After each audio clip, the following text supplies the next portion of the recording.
ரஹமத்தை இறக்கக்கூடிய மாதம்.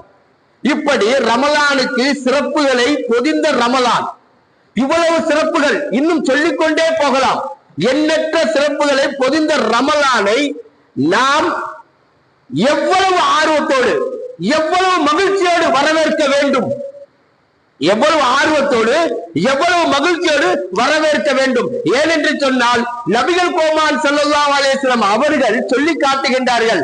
எப்படி என்று சொன்னால், கான ரசூலுல்லாஹி ஸல்லல்லாஹு அலைஹி வஸல்லம் இதா தகல ரஜப், ரஜபுனுடைய மாதம் வந்து விட்டால் நபி ஸல்லல்லாஹு அலைஹி வஸல்லம் ஆகி விடுவார்கள். எப்படி கால சொல்பவராக, அல்லாஹும்ம இறைவா, எங்கள் இறைவா, பாரிக்கலனா, எங்களுக்கு நீ பரக்கத் செய்வாயாக, ரஜபி, ரஜபுனுடைய மாதத்திலும், ஷாபான், இன்னும் ஷாபானுடைய மாதத்திலும் எங்களுக்கு நீ பரக்கத் செய்வாயாக, ரமலான், இன்னும் எங்களை ரமலானுடைய